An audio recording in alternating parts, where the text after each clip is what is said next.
Today's stuff we're going to be learning is Bava Kamma Daf Pei Gimel. Today's stuff is sponsored by Betsy and Tevi Melman in honor of the birth of their grandson Lavi, Tehilel, and Shaked.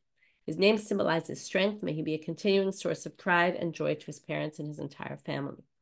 Today's stuff is sponsored by Deborah Kotz for the refuah shlema of Yonatan Yitzhak Ben Ateret, an IDF soldier critically injured in his tank in Gaza on Friday. And today's stuff is dedicated to the memory of the 21 soldiers who were killed in Gaza on Monday. Our thoughts are with their families. Very tough day. I'm going to apologize in advance. I'm a little under the weather, so a little sniffling, a little coughing. Apologies, but at least we'll learn the daf. Okay, chokhmah yivanit mi asir. So we were talking about the story of Hyrcanus and Aristobulus. Forgot to mention, by the way, that Aristobulus kind of joined forces with the Romans to fight against his brother Hyrcanus. And basically, what we saw in this story is that we had this horrible situation that happened where they tried to give them a pig to bring as a sacrifice, and as the pig climbed the wall, it caused this huge earthquake, which caused a lot of destruction, and it was obviously a horrible moment in Jewish history. And whatever, it was this terrible thing that happened, that they tried to give them a pig to bring as a sacrifice. Again, it's not that they actually brought the pig as a sacrifice, but it also caused this tremendous earthquake and a lot of loss of land and crops. And the rabbi said at that moment, cursed is the man who raises pigs, and cursed is the man who teaches his son chokhmah yivanit. Okay, it sounded like chokhmah yivanit was the Greek language, because what was the issue? The issue was that this elderly man kind of used Greek language to, a language that most people didn't know, and was able to tell the people on the outside. And because the story was using this Greek language, that was this, kind of bad guy who used this, so we shouldn't really engage in Greek. And we kind of think it means language. So now the Gemara says, chokhmah yivanit mi asira, is it really forbidden? And by the way, we learned this entire sugya before, came up in the end of Sota. Is it really forbidden, chokhmah yivanit? V'hatanya, doesn't it say in a braita, Amal Rebbe, I'm at the very end of Pei Bet Amud Bet, Be'eretz Yisrael Lashon Sorsi Lama. Why do they speak Lashon Sorsi in Israel? It's a terrible, ugly language. O Lashon HaKodesh, they should either speak Lashon HaKodesh, Hebrew, or Lashon Yivanit, or Greek language, which makes it sound like Greek language is actually a pretty good thing. It's at the same, it's on par here with, it certainly doesn't sound like you can't learn Greek. And this line isn't relevant, but kind of goes together with this first one. Rabbi Yossi, Bavel Lashon Arami Lama. Why do they use Aramaic in Babylonia? It's not a pleasant language either. O Lashon HaKodesh, or Lashon Parsi. Should either use Hebrew or Persian. Again, the main point being here is the Greek. So Amre Lashon Yivani Lechud, Chochmat Yivanit Lechud. There's a difference between the Greek language. That, no problem. Learn it all you want. But it's the Chochmah Yivanit that's the problem, which sounds kind of like perhaps Greek philosophy. We all know they were known for their Greek philosophers, and the Greek philosophy is what's the problem. Now, obviously, it's a little bit complicated to understand. How did he use Greek philosophy in telling this information over to them? It's a good question. But because it sounded like it was a language issue and that he was speaking in a way that nobody would understand. But either which way, they assume there's a difference between Greek philosophy and the Greek language. But wait, is Greek philosophy really forbidden? And this also comes up in Sota. And by the way, we saw it in Gittin also. Rabbi Yehuda says in the name of Shmuel, Mishum Rabban Shimon ben Gamliel. They quoted this in the name of Rabban Shimon ben Gamliel, that he said the following statement. First, he quoted a pasuk from Eicha, Eni olala nafshi mikol benoti ri, that I see how bad things were for me more than the daughters of the city, meaning my family got hit the worst. Elef yeladim hayu bebeit Abba, we had 1,000 children. 500 mehem lamdu Torah, 500 learned Torah. 500 lamdu chokhmah yivanit. And I'm sorry, 500. Did I say 500? 500 of them learned Torah, and 500 of them learned Greek philosophy. So now you see, wait a minute. Okay, he talks about his family, which was a very prominent Jewish family. 500 of the kids learned chokhmah yivanit. If it was forbidden, there's no way Shimon Gamliel would have been doing this. The lo nishteir, now the continuation of what he said was lo nishteir mehen ela ani kan uben achi abba ba'asya, and only 2 of us out of these 1,000 children are left. Okay, that was the big tragedy. But the main point here for our purposes is that half of the children learned chokhmah yivanit, and that was clearly a good thing. Amre, they say, Shani Beit Rabban Gamliel Shayu Krovim Lemalchut. The case of Rabban Gamliel's family, or Shimon Gamliel's family, right? This is Shimon Gamliel, comes from Rabban Gamliel. Rabban Gamliel's family had political power, and they needed to be in connection with the Malchut, with the reigning, the nation that was in charge, which is probably the Romans. And therefore, they were allowed to do this because it was important for their relationship for political purposes. Ucheditanya, not, politics in a bad way, like politics in a good way, standing up for the Jewish people and doing what was needed with the reigning authority. So that's why they were allowed to learn Chokmah Yavanit, so they could speak the language, right? And again, not literally meaning language, but speak the same. They could converse with them. They could make arguments. So now, Ucheditanya, and as it appears in a braita, and here's a proof that when it's needed for political purposes, things that are generally forbidden could be permitted. Hamesapel komi, if you get a particular Roman haircut, hareza midarchei amori. This is forbidden because you're doing things like the Gentiles. But Avtulus ben bar Reuben hitiru lo lesaper komi mipnei shu karov lemalchut. Avtulus, the son of Reuben, he was allowed to do this because he had this relationship with the Romans and therefore was allowed to have this special haircut.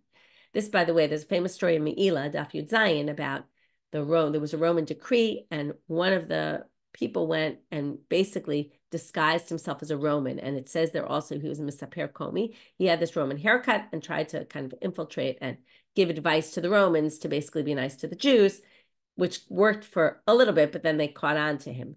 And his name is Rabbi Reuven Itztrabuli, which is very similar to Avtulmus bar Reuven, whether they're the same person with different versions of their name or they're related.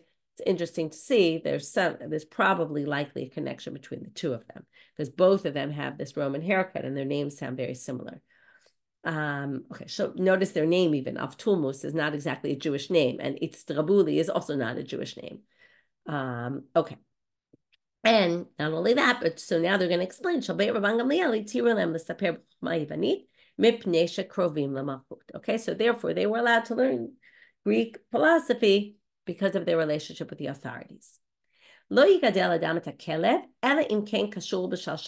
was in the Mishna. You can't have a dog unless it's tied in, chained down, okay, with a leash, something like that. Tanu Rabbanan, okay. Now, how this relates to nowadays is a good question. Dogs either are different because maybe, most dogs, if you have your own dog, also they get shots and they're much less dangerous as a result. Anyway, how to take this nowadays is a good question, but in those days they viewed dogs as very, very dangerous. They were very frowned upon. We're going to see some stories that show why. So Tanu Rabbanan, a braita, says, Lo yigadel adam et hakelev elin ken kashor b'shalshelet. So again, it has to be tied with a leash, otherwise you can't have it.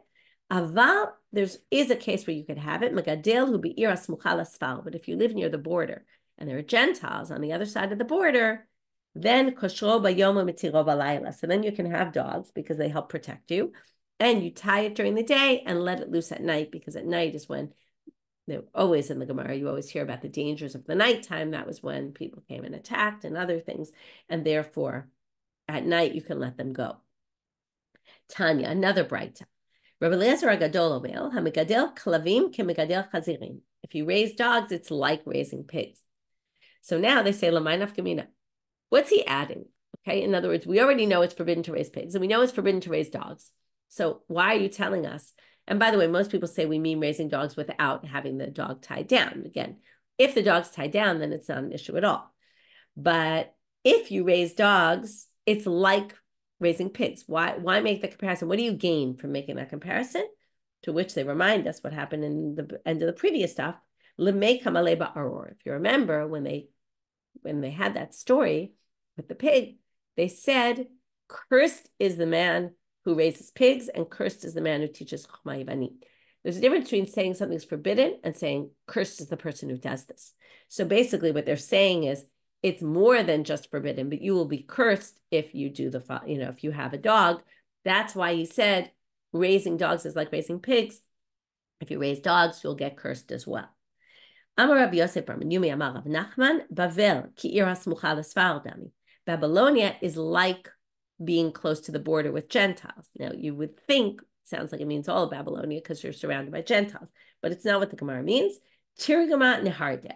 They translated this as specifically the city of Neharda. That was near a Gentile, and probably a difficult, an enemy Gentile city. And therefore, that place specifically, you can have dogs to protect you from your enemies. Darash Rabbi Dostai de Mimbiri. Okay, he had the following drashot. Uvunocho Yomar. This is from the Torah, where it talks about the Aron, when the Aron would rest. Shuva Hashem Rivavot Alfei Yisrael. God will return the Rivavot. Rivavot is 2 Rivavot, right? It's plural. Rivava is 10,000. So it means 20,000. And Alfei Yisrael means thousands of Israel. So 2,000. So we get from these numbers, Rivavot, Alfei, because they're both plural, that means times 2. We get to 22,000. So now they say, L'lamdacha, she'en shchina shora al Yisrael pachot mishnei alafim u'shnei revavot. Okay, the shchina doesn't go on the Jewish people, less than 22,000 people. Okay, you need the 22, comes out to 22,000. Any less than that, the divine presence will not rest. Why is this relevant? We're going to see in a minute. Okay, chaser achat, or -1. Now, there was a story, so they were missing one person to get to this number where the divine presence will rest upon the Jewish people. And there was a pregnant woman, and she had a baby, ready to come out, and that was going to make the number the exact number that we needed. And a dog barked at her, scared her. Out of shock, she miscarried. What they're showing here is, look, one dog can cause the Shekhinah, the divine presence, not to rest among the Jewish people, and that's how critical it is to basically avoid having dogs that can scare people and cause miscarriages. Okay, they really were, and you're going to see from the next story, they really thought that dogs were really dangerous, and people were obviously very scared of them. Again, it could be different in those times. It could be, first of all, what kind of dogs they're talking about. We don't know exactly. And, there are dogs that are much more dangerous than other dogs. And again, it could be they carried a lot more diseases and they didn't get shots in those days. So because of that. Another story about a woman who miscarried from a dog. There was a woman, she went to bake in her friend's house. This is something that was very common. They didn't all have ovens. We've talked about this a number of times. Navach ba kalba, a dog barked at her. Amar le Mari, so she obviously got very scared. But the owner, Mari is the owner of the dog, said to her, Lo tistafemide, don't be scared of the dog. Shkile nive, I already took all his teeth out, so the dog can't bite you, right? That's obviously what they were scared about. Amar le, very big line that comes up in a whole bunch of sugyas. Shkila tibuta b'shidya achizli. Take all the good you did of taking out those, teeth of the dog and throw it to the thorns. Okay, it was basically totally wasted. Why? Kfar nad vlad, because the dog barked at me and my baby already, I can tell, I miscarried. Okay, and she basically says, you might not have teeth, but it doesn't matter. That dog scared me and caused me to miscarry, and therefore, whatever you did it doesn't really help that you took out the dog's teeth, because the dog is still scary, even if it can't really hurt me, but just its bark alone freaked me out, as you could say. Ein porsim nishbin liyonim. So now we're back to the Mishnah, the last line of the Mishnah. With this, we're going to finish the chapter. And it said, you can't put out traps to trap doves unless you distance yourself from the city 30 ris. 30 ris is about 8,000 cubits. So now we're going to have 2 questions on this from 2 different angles. The first question is, Mi azli kulehai, do you really have to go that far? The Hatnan, there's a Mishnah that says, okay, it's a Mishnah in Bava Batra, Marchikim et hashavach min ha'ir 50 amah. The issue here is a little bit different. You have to separate, if you put dovecotes where you're going to have, these places where the doves can hang out, you have to distance it from the city 50 cubits. Why? Because the assumption is the doves are going to fly around in the space of 50 cubits and eat whatever they find on the ground. So if you distance it from the city 50 amah, then it won't eat the fields of people that are growing. Okay, so therefore you have to distance it 50 cubits. Now this makes it sound like 50 cubits is enough. That's the range of where the doves fly. And our sugya said 8,000 cubits is the range in which the doves fly. And that's why you have to distance yourself from the city if you're creating traps. Now, it's a bit of a different issue. One is where they're going to eat, where we think they're going to kind of find their food. And that's exactly what the Gemara is going to say. And the other is, if I make traps, can I trap them? And that we're going to have to be much more 8,000 cubits rather than just 50. So now, Amar Abai, he answers, Meshat Shaite Tuva. No, they wander and fly much farther than 50 cubits, right up to the 8,000 cubits. But Karsaihu b'chamishim almamalia, but they'll fill their stomachs, so to speak. They'll fill their insides up to 50 cubits. In other words, when it comes to eating, we're only assuming they're going to fly around in a space of 50 cubits in order to get their food. There, they'll find enough food, 50 cubits of anywhere. And therefore, distance it from the city because they won't go farther than 50 cubits. But in terms of if you're doing bird calling and catching and all that, they might fly much farther. And therefore, again, so that you don't we don't suspect you that you're going to steal, or you don't get into a situation where you're going to steal birds that belong to other people. If you're trying to trap birds, doves, you have to distance yourself from the city 30 reis. So now the Gemara is going to ask a question the other direction. First, it brought a source that said much less. Now we're going to bring a source that says much more. Do they really only fly 30 reis and not more than that, these 8,000 cubits? Vahatanya bishuv afilu mea mil lo yifros. Okay, 8,000 cubits, I think, is about 4 mil. Okay, if I remember correctly. Now, this source says, if you're going to try to catch birds in a settled area, which we'll see in a minute what settled means, even mea mil lo yifros, even at a distance of 100 mil from the city, you can't put out traps. So now, what is this yishuv? And this is, and we assume they fly way farther than 30 reis. Rav Yosef Amar b'yishuv klamim. What we mean is if there's a lot of vineyards, okay, on the way. So they'll just fly from vineyard to vineyard and they'll fly much farther. If they have where to rest in between, they'll fly much farther than 30 reis. And Rabba Amar b'yishuv shavachim. Rabba says we're talking about where there's dovecotes all along the way. So if there's dovecotes all along the way, they'll fly really far. So this sounds like they do fly very far. So now they say, right, but the answer is that this is different because there's places for them to stop along the way. What we were talking about is when there isn't places for them to stop along the way. Okay, and then 30 reis is enough. They're not going to fly that far if there's nowhere for them to stop and kind of rest along the way. But now they say, this source, something doesn't make sense about it. It says in the Yishuv, afilu mea mil lo yiflos. Okay, even 100 mil, you can't put traps out. What's the problem?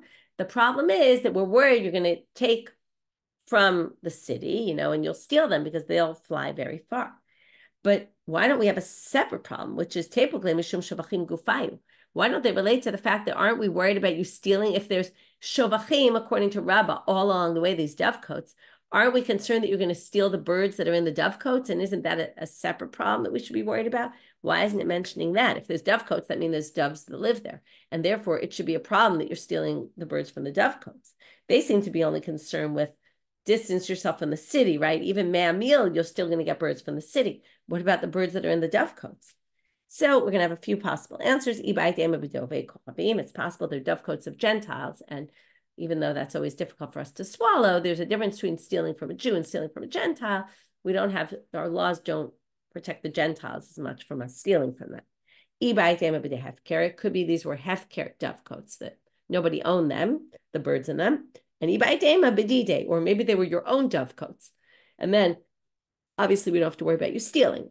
So those are all possible answers. Okay, and with that, Hadran alach merubah, and maybe we'll just summarize this part of the daf at this point. So before we move on to the next chapter, what did we do today so far?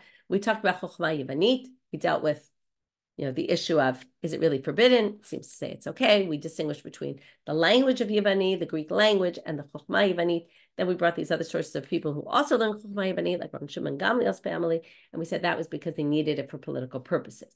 Then we talked about the dogs, how dangerous the dogs are, and how much they cause women to miscarry in a bunch of situations.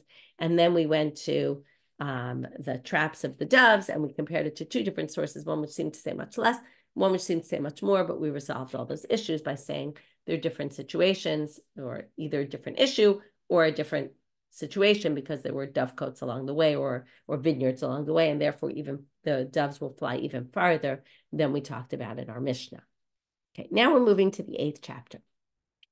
The 8th chapter raises a very big issue right from the beginning of the Gemara, which we'll talk about momentarily.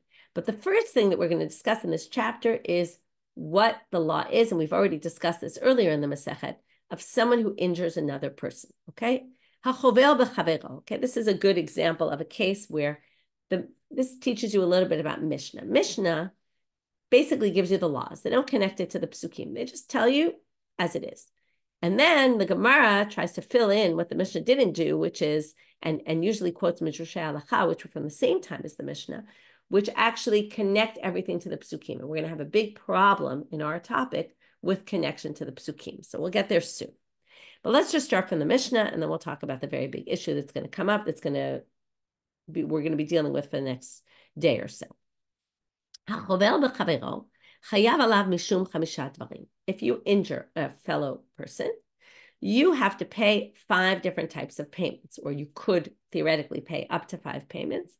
Nezek, tza'al, ripoy, shevet, uboshet. It's not always that you're going to have all these 5, but the 5 that you're going to have are, these are the categories: damages, pain, doctor bills, all the time that you're not working, okay, the loss of your salary while you're sick, while you're injured, and boshet, the humiliation that you suffer. So now the Mishnah is going to go and describe how do we calculate nezek, how do we calculate tza'al, ripoy, shevet, and boshet. How do we do the calculations? Nezek ketzad. Okay, if you blind someone's eye, if you break their hand, if you break their leg, we view you as if you're a slave in the slave market. It's a debate among the commentaries. Rashi says we're talking about what an Eved Ivri would be sold for, a Jewish slave. Others, like the Rosh, say what an Eved Knani would be sold for. So I'm not going to get into the details here, what the relevance is, but we go by the slave market, whether it's the Jewish slaves or the Gentile slaves. Vishamin, and then we evaluate. Kamma hayayafeh, v'kamma hu yafeh. The day before he got injured, what was he worth? Or the moment before he got injured, what could you sell someone like that in the marketplace for as a slave? And now, what are they worth now that they don't have their arm anymore, okay? And how much their price on the market goes down. That's damages. That's how we assess damages. It's not to say you're like a slave. It's just saying we have to figure out, how did the value of a person decrease? So the best way to know that is, what's the market value for people, when they sell people. Tza'al. Okay, the example the Gemara gives, even though it doesn't have to be this example, is a case where there's only tsar and there's no nezek. Okay, for example, kva'o, if somebody burnt someone else with a shipud, with like how do you say it? Can't think of the word, a spit. Okay, thank you. O b'masmer, okay, or a nail. Okay, basically you heated up the spit or the nail and you burned somebody. Okay, usually burning doesn't cause you not to be able to work, depending on what it is. Skewer maybe is a better word. Va'afilu al tziporno. And even if you just burn someone's fingernail, where clearly that's not going to make them not be able to work. I mean, there are burns that you'll have to stay home from work and you won't be able to do your job properly. But, here, usually even then it will be temporary. But here we're talking about a case where there isn't even damage because you burned someone's nail, but it's painful. Makom she'eno oseh chabura. So if it's a place where there is no injury, umdim kama adam. So how do we figure out what the tza'al is, the pain is? They assess. This is a bit of a weird one. Kama adam kayotze b'zeh rotze litol liyot mitzterka. If I were offering you, if I burn your nail, how much are you willing to get paid for that? Okay, I'll give you money if you let me burn your nail. That's the way we assess the damage. How much money would I have to pay you to do that you'd be willing to suffer the pain? For what amount of money are you willing to suffer that pain? And that's the amount that we evaluate pain at. You can see this all sounds very subjective, right? Ripoy. Hikau chayav lerapoto. Okay, this anyway sounds subjective. Ripoy hikau chayav lerapoto. Okay, so if someone hits someone else, so they have to, they go to a doctor. So you have to pay their doctor's bills. Okay, that's not going to be a subjective cost. That's pretty objective. Allah bot smachim. Now, what happens if a scab or something starts growing on it? You end up with some infection, right? This happens very often. You get hurt, and then over time, an infection develops. So now, if it's because of the injury, right? Often when you have an open wound, leads to infection. So if the infection happened because of the wound, chayav, then even though the infection wasn't there from the beginning, but because it clearly came about because of the wound, therefore we're going to make you pay the bills for that as well, whoever damaged you. Shalom achmad makah, but if it wasn't on account of the makah, then patur, then obviously you don't have to pay. If it healed but then got worse again, and then healed and then got worse again, but it didn't fully heal in between, just started healing, and then all of a sudden there was a setback, which also happens very often, then again, you're going to have to, whoever damaged is going to have to pay the doctor's bills. If it completely healed, if it completely healed and then later you had a problem in that same spot, you can't really claim that happened from the injury, and you can't claim doctor's bills for that. Shevet. How do we do shevet? So shevet is all the time that now you're stuck in bed and you can't go to work. Now, we all know that different people have different jobs that get paid different amounts. So how do we figure this out? Do we pay you the amount that you personally were valued at? Now that already, we did nezek. We said, well, how much were you personally worth and how much are you now worth less because of the damage? So shevet is done a little differently. Since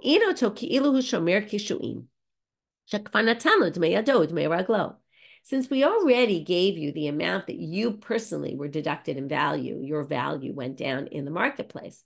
When it comes to the shevet of how much you lost by not working for the days that you were sick in bed, that we estimated, I would call this something like minimum wage. Okay, we give you the minimum wage payment, which is someone who watches cucumbers or kishuim, could be cucumbers, they could be gourds or zucchinis.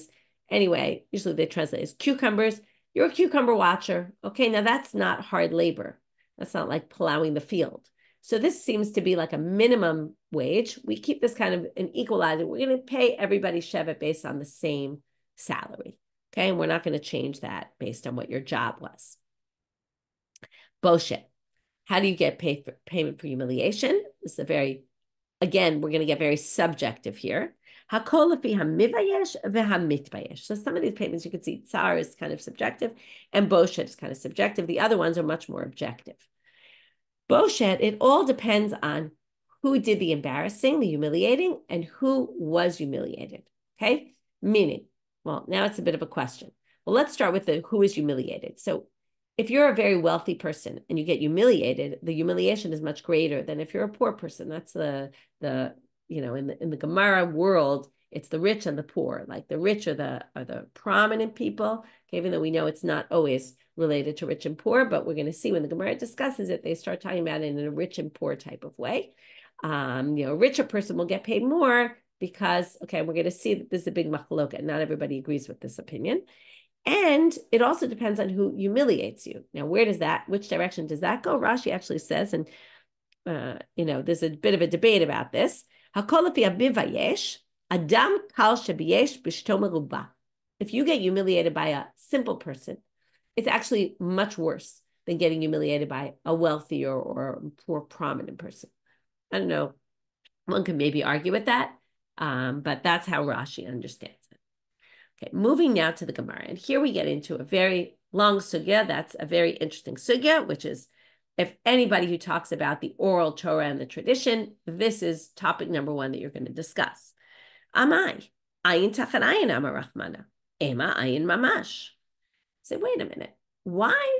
The whole premise of this Mishnah is that you injure someone, you knock out their eye. What do? You pay the value of the damage you caused, which sounds very reasonable and logical. But it's definitely not what it says in the Torah. The Torah says an eye for an eye, a tooth for a tooth, an arm for an arm, a leg for a leg. It's very clear in the Torah that if you knock out, you break someone's leg, we break your leg. If you knock out someone's eye, we take out your eye. So where did you get to the fact that there's payment here? Doesn't make any sense. And we have extra content on this because it's a fascinating topic, both din and daf, which will go up later today, is on this topic this week of Alana Steinheim, all about this, the debate, and also flashback this week is a written article. So you can listen to a shiur from Alana or read an article from Shuli. They're both kind of attacking it from different angles about, first of all, this was a huge debate between the Karaites and Rav Sadi Gaon, which they both mentioned in their article / shiurim, about, they said, what do you mean? An eye for an eye. It says it literally. And Rav Sadi Gaon has to explain how that is not the case. Okay, and why we believe that that's not the case, and then how do you explain an eye for an eye, right? The best explanation really is to say an eye for an eye means you really should get your eye taken out, but we don't do that. That's, it's really kind of immoral to do that kind of thing. So instead, we make you pay, okay? And what we're going to do now in this sugya, we're only going to start it today. We're going to see 10, it's 9 different sources, but 10 different explanations, which makes it all the more so, showing how much they wanted to prove that this oral tradition of you do not do an eye for an eye. You don't take the Torah literally. When the Torah says it, it didn't mean literally we take out your eye. And you can see that they're trying over and over to prove it, because it was clearly a big issue here, because it really is taking the simple reading of the Torah and throwing it out. And basically saying that, no, we have a tradition. It's money. You pay money. And now we're going to have to prove it. And we're going to have 10 different attempts to prove this point. Okay, we're going to see 3 of them today. Okay, the first 2 are in the first source. So comes the Gemara and says, Lo sakadata. No, it's not taking an eye out literally. Titania. Yachol no. You might have thought. Now here we get to, and this is why I said, this is the Midrash Halacha. Okay, this goes to, and this, I used to use this when I would teach in high school. This is like the classic example to use for showing the difference between a Mishnah and a Midrash Halacha. They're both from the same Tannaitic time period, but the Mishnah just states the halacha as is. You damage someone, you pay 5 payments. These are the payments. The Midrash Halacha says, wait, the pasuk seems to say ayin tachat ayin, that you would have to take an eye out. How do we know that it's not that? And then proves it from the pasuk. And the basis of the Midrash Halacha is the psukim. And what the Gemara likes to do is fill in what the Mishnah didn't say by bringing the Midrash Halacha. So our first Midrash Halacha goes like this. You might have thought, no. You blind someone, we blind you. Cut off your arm, you cut off someone's arm, we cut off your arm. Shibar raglo mishaber raglo. You break someone's leg, we break your leg. Talmud Lomal. Now they're going to say, okay, 2 proofs why this is not the case. Before we read this Talmud Lomal, I want to read you the psukim of the Torah, though. Okay, so the psukim of the Torah are taken from Vayikra Perek Kaf Daled 24. Pasuk Yud Zayin, it starts. Okay, I'm going to read you all the psukim because we're going to go through all this in the Gemara. Ish ki yakeh kol nefesh adam mot yumat. A person who hits the soul of a person, which generally this pasuk we've seen it before, darshan about killing. Mot yumat, you get killed. Okay, there's capital punishment in Judaism. You kill someone, you get killed. Umaken nefesh behema yishamena. If you injure an animal, it seems also, and kill it. Yishalmena, you pay damages. You don't get killed. Nefesh tachat nefesh. Now, this is a little weird because it says you pay, but then it says a soul for a soul. But it basically sounds like it's saying you pay the value of taking out a soul of this animal. Then it says, Ish ki mumba amito. If you injure a person, you make a blemish in a person. It's clear they're talking about injury here and not death. Kasher asa ken yaselo. Just like you did to him, we will do to you. Shever tachat shever, a break in place of a break. Ayin tachat ayin, an eye for an eye. Shein tachat shein, a tooth for a tooth. Kasher yitei mum ba'adam, ken yinatein bo. Just like you give a mum to a person, so we will do to you. Okay, or so will be given to you.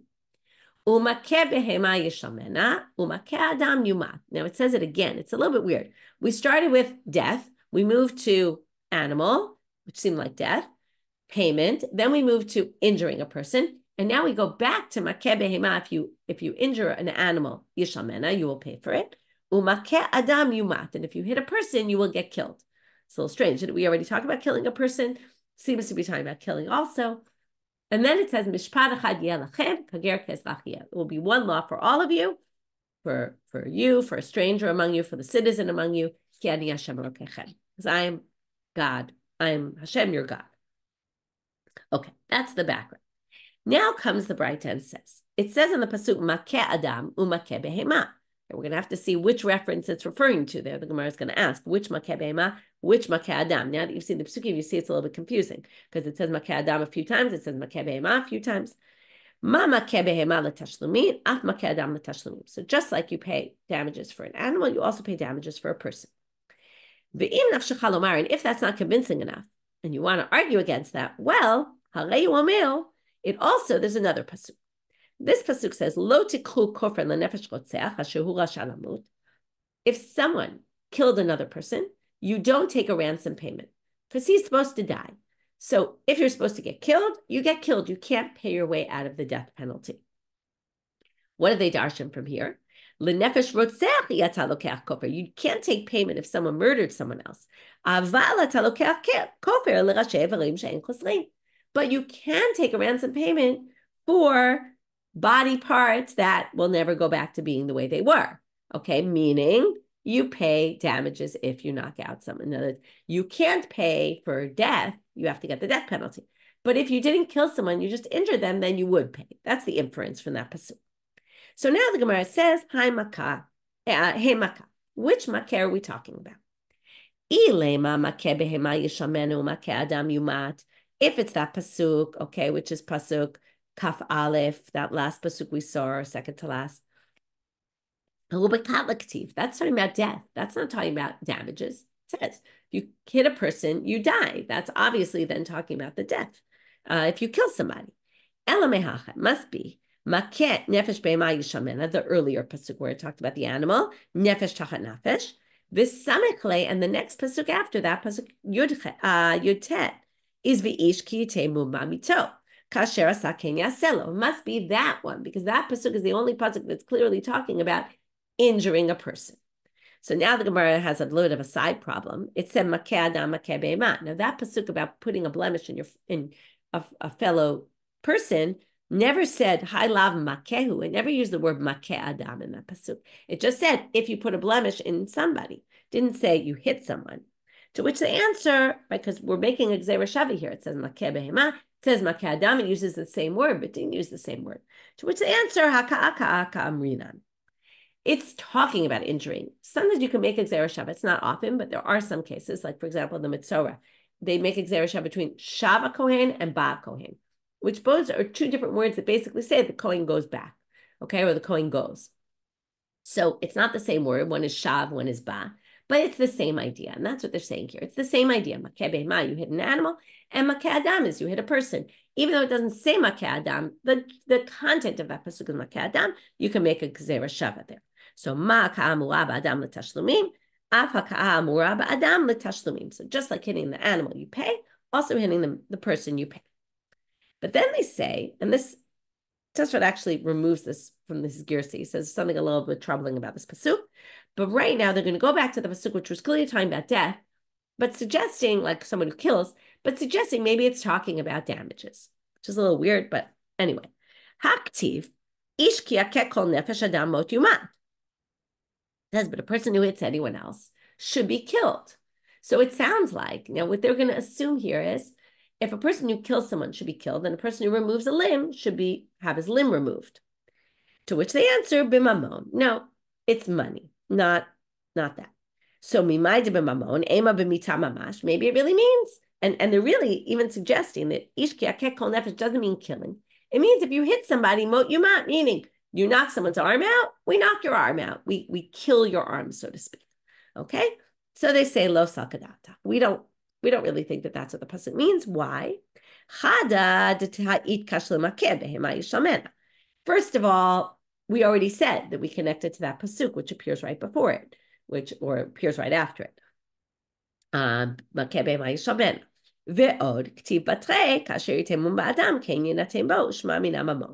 So a weak answer, but they're saying we already proved from the next pasuk that if you blemish someone, even though it says you should get the same thing, we already said we compared that to the makeh behema, and therefore it must be only payment.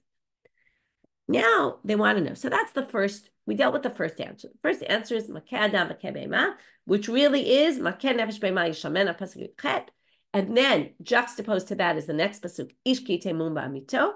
Kasher asa ken yaselo, which really means, even though it sounds like you're supposed to get exactly what you did, not what we mean. We mean money, and we learn that from Yishamena, the payment for the animal. Now the Gemara wants to know, okay, that's pretty convincing. So, why did the braita have to bring the second pasuk about the ransom payment? So they say, Chuka kashya l'tana. Well, they had the following problem with the first answer, which is, if already it says, makeh adam, you get killed, a life for a life, then maybe you would think you knock out a limb, you would have to knock out your limb, right? So, Amre, no, they say, what do you mean? Danin nizikim nizakim, danim nizakim mitad. That's not a problem, because if you're going to learn it, in other words, they're saying, why learn it from the animal? Learn it from the person. So they say, but the person is murders. We'd rather learn it from someone who injures rather than someone who murders. It makes more sense to learn damages from damages, which means Adam from Be'ema and not Adam from Adam who kills. So that's not really a good question. And they resolve the question. Then they say no, because Adrabah, Danim Adam Adam Be'en, Danim Adam Be'ema. You have a choice of learning a person from a person or a person from an animal. Obviously, we're going to learn laws of a person from a person rather than laws of a person from an animal. So therefore, back to square one. Maybe you would think that you learn it from Makeh Adam, Mot Yumad, and therefore you knock out a limb, we knock out your limb. And that's the problem. So then they say, and that's why, Hainu Tekatani Im Nafshachalomar. That's why they bring a second explanation. Now they say, let's go into that second explanation. So first they're just going to quote it. You can't take ransom if you murder someone because you have to get killed. When don't you take ransom? If you murdered someone, right? Because that's what it says in the pasuk, for someone who murders. But you would take kofer if it's not parts of the body that can regenerate. The high lotical kofer the nefesh rotzach. So now I say, wait, maybe you would say limeute rashe verim udata. Sorry, this is. You really think that that's what it's coming to exclude? You think this is coming to say you don't, right? You can't pay ransom for murder, but you could pay ransom, meaning you would pay a payment if you knocked out a limb. Hi, mibaile da amarachmana lo tavi beitarte lo tishkomine mamone v'tiktale. This pasuk, you can't pay ransom if you killed someone, is actually coming to teach you kim le'b'derabamine. What does that mean? If you murdered someone and you're going to get the death penalty, you don't also incur a payment. That's what that pasuk is teaching you. In the case where you have to get killed because you murdered someone, you don't pay money also. That's kim le'b'derabamine, which we've been learning recently, right? That you don't, if you incurred a monetary payment at the same time, you don't pay it. And then it can't teach our pasuk because it's teaching our law, because it's teaching this. They say, no. Kim le'b'derabamine, that's not where we learned it. Hi michdei rishatonakta. Comes in this pasuk, talks about lashes actually, and it says you get lashes according to the bad deed you did. And they learn from here, you only get punished for one bad thing, not for two. And that would teach you already, you don't get the death penalty and pay money as well. So you don't need this pasuk, so this pasuk is free for our drashot. But now they're going to add another problem. But what's the simple reading of that pasuk? Simple reading is it's coming to teach a very basic law. You get the death penalty if you kill somebody, and you can't pay your way out of it. You can't say, oh, I'll just pay instead of getting killed.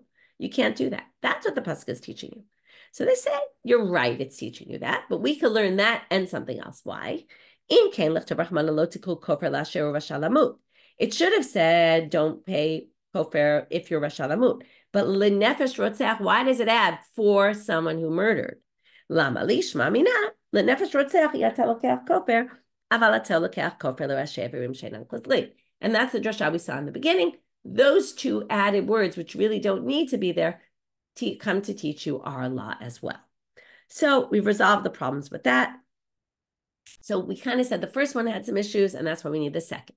Second one had some issues, but we resolved them. So now they say, since that's a good pasuk, so why do we need the first one then? If we had the first question was, why do we need the second one? And we said, well, there's some issues with the first, but if the second one is fine, then why do we need the first one? Amre, imehai, if you had learned it from just the kofer pasuk, the ransom one, you would have thought, let's start before we even read it inside. You would have thought if you murder, you get murdered. But if you knock out someone's limb, then you pay. Well, you might have thought ibai eino native, ibai dme eino native. You could kind of choose. Now, who chooses is a debate. Some people say you as the person who injured someone can choose, or perhaps the court can choose, depending on the situation, whether we take out your eye or whether we make you pay. In other words, it could be both are options. It's not definitive that we have to make you pay. It could be, you might have thought, either or is an option. That's why we need the behemah pasuk also to teach you. From there, they learn it's only payment. Okay, so now we learn why this braita puts two of these together. And that's why you could really call this really one answer, because it uses the combination of both. Now we're going to get to the second source, Tanya. Rabbi Dosai ben Yehuda Omer, he's going to have a logical explanation. Ayin tachanayim mamon. So again, maybe it really means knock out an eye. Where'd you get to this, that ayin tachanayim means pay?